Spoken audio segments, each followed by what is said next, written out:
there's this raspberry puree that's back there. She gave it to me and I thought that it was Chambord and I almost shit my pants because I'm sober. But, so let's get started. Tell us a little bit about yourself, Pup Hades. Yeah, my name obviously Pup Hades. I'm relatively new to Denver. I moved to Denver New Year's Eve, so I haven't been here too long. I moved from a small town, figuring this out, of about 400 people.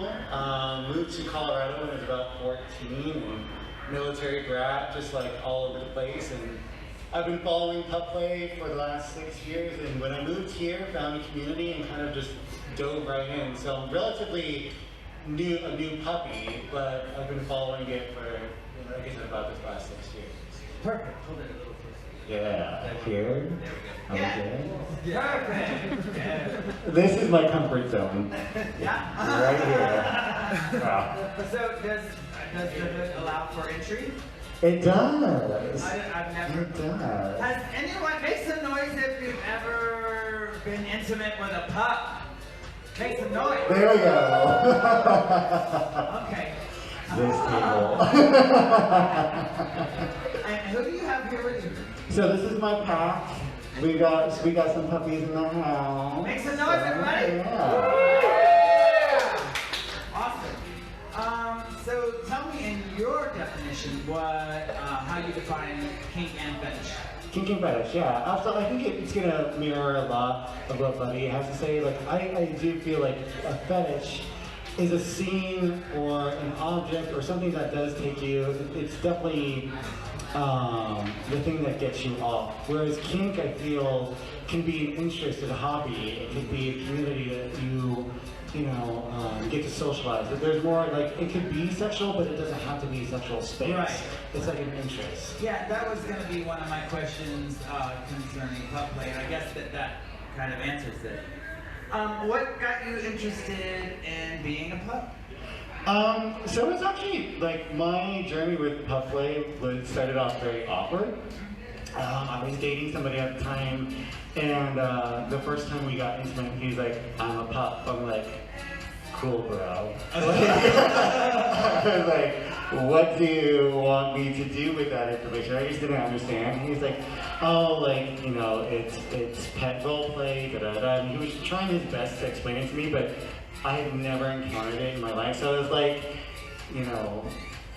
doing me, and I'm like, good boy. I didn't know what to do. Right. And so from there, what I did is I kind of Googled it, or went to the all-knowing Pornhub.com and started to find pup play porn.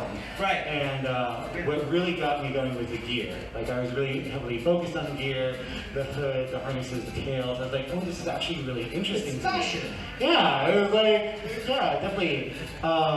And so from there, it was just kind of reaching out to other people and figuring nothing. Hey! Freudian slip. Oh my God, that was perfect. Two, not just one. But no, it was really trying to figure out what is this that I'm watching and why am I attracted to it. And then when I moved here to Denver, my partner at the time kind of encouraged me to learn more about it, and so I started to connect with other pups, and I was like, yeah, this is it. This is me. This is my tribe of people over here. That is so cool. So there's I'm getting that you said there's a familial sense to it? Oh yeah, definitely. Okay. Yeah, there's a lot of community within pup play.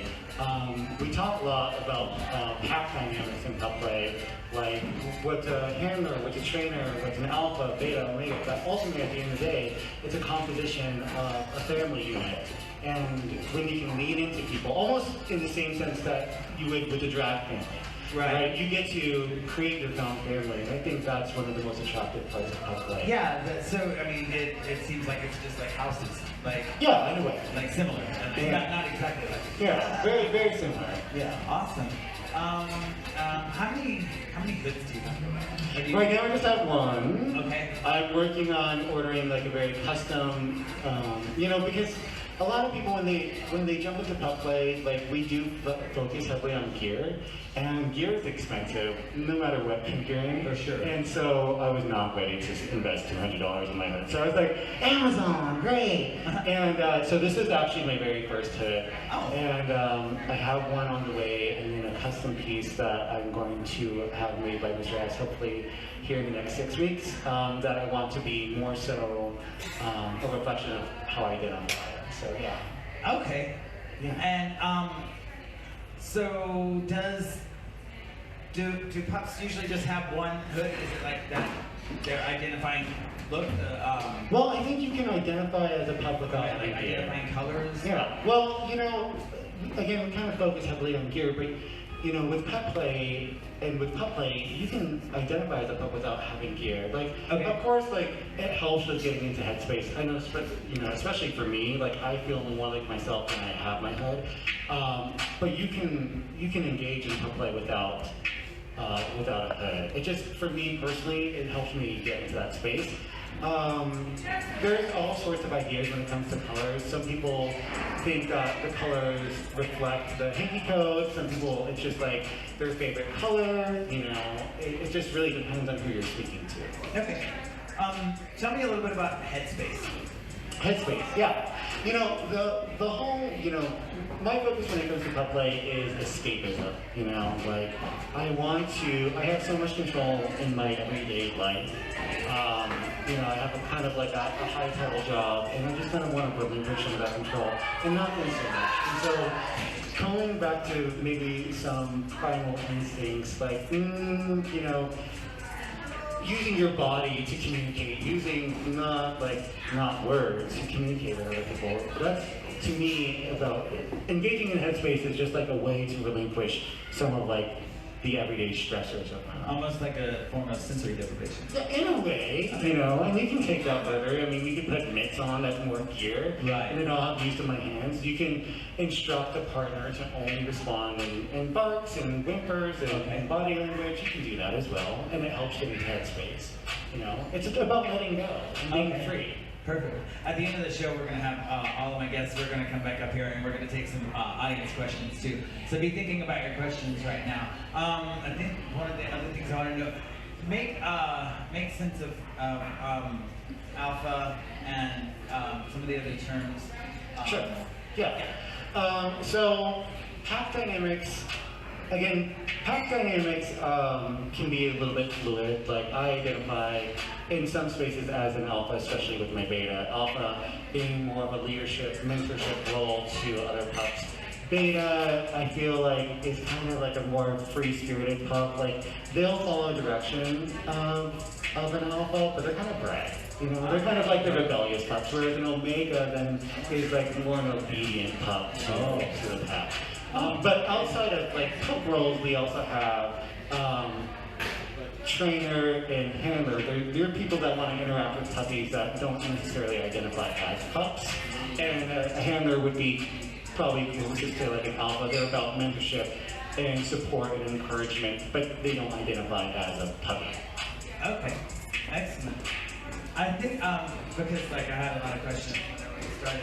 And I can see the eyes. No, I'm just like I'm involved. That's why I invited you, because I got in a conversation with someone, and there were people being really, you know, like, and that's whenever it was that conversation that made me decide on the topic for this next show, and because there were people being really like immature and you know, just accusing them of being into bestiality, and I think what would you say to people that say that ask the question, is it bestiality? Right, you know, and that does come up a lot. You know, I think when people, it's almost as if like when people don't know or people are insecure about something, they're gonna dive into the repertoire of knowledge and say, you know, hey, this guy's wearing, you know, a pup hood. They must be into like animals.